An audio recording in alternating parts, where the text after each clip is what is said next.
Hi, welcome everyone. It's Meredith. I'm here with our weekend reading for Saturday the 6th and Sunday the 7th. We're joined by Mako, our other mascot. He's here to help with bonfire, aren't you? Ooh, gross. No licking. We'll be with you momentarily. All right, moving on to the tarot cards for the weekend.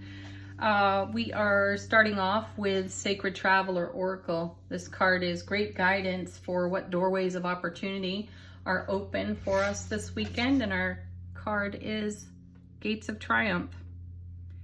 Success expands in your life. Oh, nice. Beautiful. You know, this goes so harmoniously with messages from this week's reading. You know, we've had an opportunity to really celebrate, or the cards have been bringing our attention to celebrating the right here, the right now.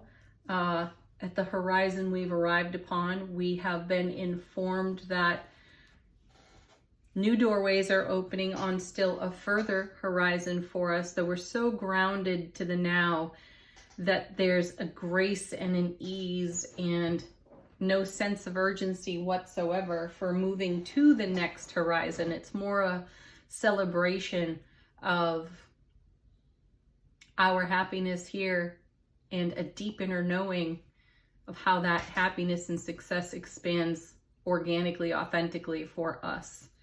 All right, let's move on to Bonefire, our first card. The Emperor. Oh gosh, I love this card. And part of the reason I love this card is that I feel a little bit of a sense of rebelliousness in it. Oh, good. That's good. In the Osho Zen card, I believe the deck, the Emperor is called the Rebel. That's great. Yeah, so I do feel a little bit of rebelliousness in this card because he has somehow earned the moniker of being a know-it-all. And he's certainly fire. He's Aries direct fire. There's no hesitation in the Emperor. He's the father of the tarot. He is the father of the Charioteer, very dynamic card. And there is no hesitation in the Charioteer, but where does that come from but being parented by an Emperor?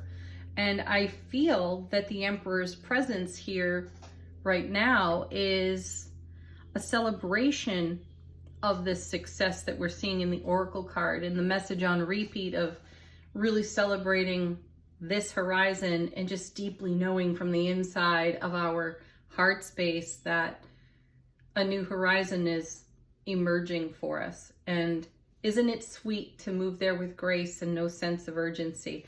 I really do sense that the Emperor is connecting us with our wisdom, with what we know very well, where we might also be the know-it-all because of the experiences we've had. And it's a really sweet energy that we can potentially know it all within a particular experience of our own life and celebrate the heck out of that without cramming it down anyone else's throat. That takes some serious grace. All right, let's see what's next. Ooh, Two of Swords. Making decisions, making a choice. Actually, a choice has been made when you see the Two of Swords, and we've made that choice quietly within our own selves. So the swords are crossed over the heart. The character on the card is blindfolded, right? That's us being in our deep inner knowing. We have to, at times, quiet the world around us so we can hear our own thoughts, our own high priestess style intuition. So the Two of Swords is somewhat being at a crossroads, though not uncomfortably, where they're in a relaxed atmosphere within ourselves, because we've made that atmosphere for ourselves so that we can bring through and channel our Emperor wisdom. Where's all this going? Wow, right into the Judgment card. Powerful.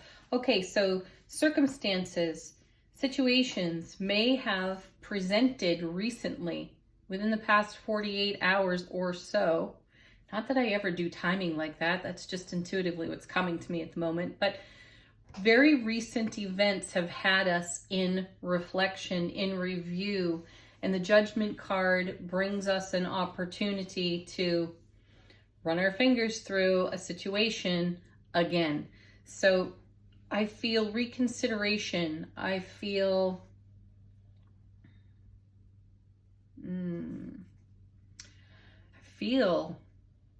actually the energies of Mercury retrograde influencing this Judgment card. So go to where it's most relevant to you. Maybe take a review of the most recent Mercury retrograde. It wasn't that long ago. And consider what's coming into your deep inner knowing from the retrograde and how they connect to the past 48 hours or so. And bring your Emperor wisdom to any decisions that are still or choices that are still dangling out there in front of you, so that you make a decision out of heart space. We've talked a lot about heart space this week, the wealth of it, the vision of it, staying connected to it, grounded with it as well. And know that the Oracle card from Sacred Traveler is saying that success is expanding in our world. Okay, bottom of the deck from Bonefire, our first card is... oh my gosh. All right, I tell you all constantly how much I love this deck. And the Nine of Cups, many of the cards in this deck have helped elevate my consideration of the meanings of these cards, the traditional meanings. And in this deck, the Nine of Cups falls into that category for me, because I feel that the energy of the Death card is here with this skull. Now, let's pay attention to the heart in the third eye space on the skull. This is us looking through the eyes of love. This is us looking at our heart's vision in development, in the oncoming, in the blossoming. And the Nine of Cups is all about fulfillment, dreams coming true, making them real. There's even an essence of the Magician here on the deck too, because, and I do believe we've seen the Magician this week. And that message is bringing heaven to earth. We're doing that almost constantly. We don't ever stop with our vision, with what we broadcast, with what we project. And we're filtering organically all of that broadcast through the wise energy of the Emperor. Whew. Now, cards from the bottom of the deck are all about what's in the unseen. And I find that interesting too, because here we have the Two of Swords. We've gone deep within ourselves. So I don't necessarily feel that this is so much in the unseen, yet there is a connection to surprise, delight, and the unexpected, because also we've seen or felt, no, we didn't see, we felt the presence of the Three of Swords this week. And, you know, that's out of the past. That's something that's come to pass. And at the time that Three of Swords perception that may have filtered into our world this week, we were maybe negotiating through our pain of the Three of Swords and planting new seed thoughts. And here they are in the Nine of Cups, supported by the universe, filtered out even by the universe for anything that may have been ego pain. The universe held on to the heart space wisdom there for us. And those are the seeds that really got planted, and they're coming to fruition. They're blossoming. And some of you may have even thought recently, I don't think this or that will ever come to be. Whatever that was for you way back when in your Three of Swords moment. But the universe has kept that in love for us all this time. There was no negotiating. There was only alignment. There was only the unfolding of our own destiny through the choices that we consistently made in the energy of love. Oh, how beautiful. Next we have, oh, that's the top of the deck. We need the bottom. Oh my gosh. Wow. There it is. 10 of Cups. Ace of Cups to the power of 10. Ace of Cups to the power of 9.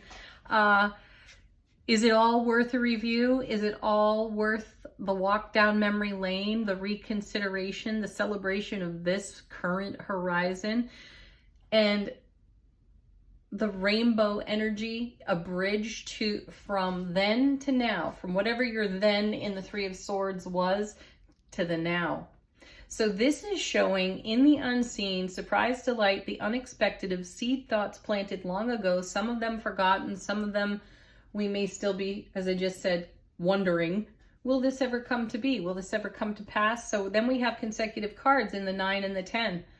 So yes, that's success expanding in our lives as we look through hindsight into the hind fright of Three of Swords.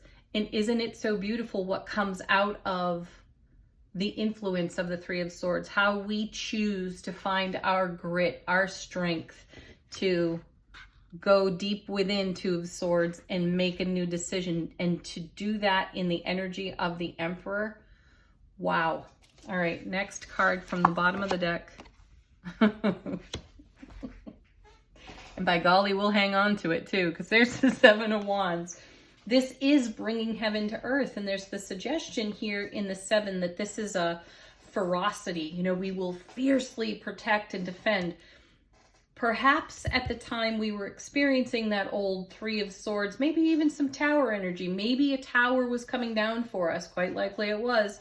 And then as we move forward into the energy of the star, we rebuild, we recreate, we plant those seeds. And sometimes this energy of the 7 of Swords and its fire, its ferocity, more fire over here with the Emperor, we take this attitude, we take this position. What we're seeing here, though, is how the universe took that position on our behalf.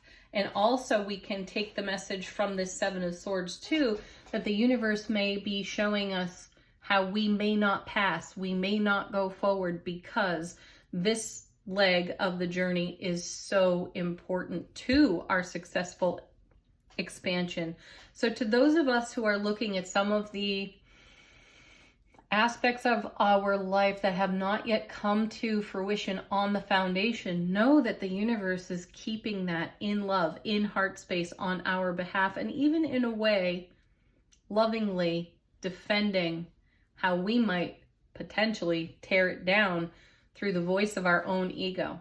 The universe is not allowing that to happen. It's presenting successful opportunities to us so we can rise above any inclination we have to resist or deny this unfoldment. So trust that each and every one of us is getting exactly what we need to receive to allow the 9 and the 10 to come to be in the essence of the Emperor, without hesitation, fully dynamic, lovingly chosen,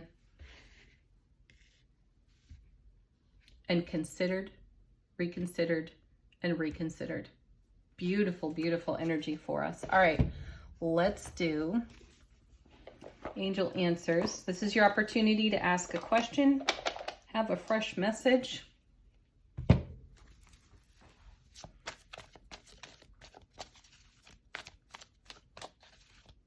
What do the angels have to say to our considerations?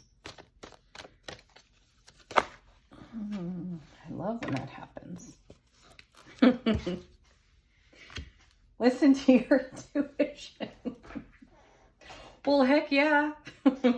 That's why we've got a blindfold on and swords crossed over heart space on the 2 of Swords. Sometimes it takes that kind of commitment to hear the intuition, to have that deep inner knowing. Next, we have one of our absolute top 3 favorites out of this deck, Big Happy Changes. This is such a beautiful confirmation to the totality of the message. One more. Oh, no, two more. First of those, remain positive. Oh my goodness. Let go. Let go and trust. We've seen the trust message this week. I think it showed up twice in one reading. Here it is whispering into these cards so we can let go and allow all of what is in the blossoming to come to our foundation. Those are the big happy changes. Okay. Oh my gosh, look, underneath that, I was just going to put the deck away. There's the trust card. Okay, let's do our final thoughts from Divine Abundance deck. We'll take one off the bottom. A point of meditation or consideration for us. Faith. Miraculously, amazingly, everything I need always comes. Love is opening me to receive beyond anything I imagine. Wow. Talk about a one-card confirmation of the whole reading. Beautiful. Have an amazing weekend. The week ahead readings may be delayed. I won't even say may. They will be delayed. Other adventures before those. Thank you for watching. Peace, love, joy, happiness to each and every one of you. Namaste.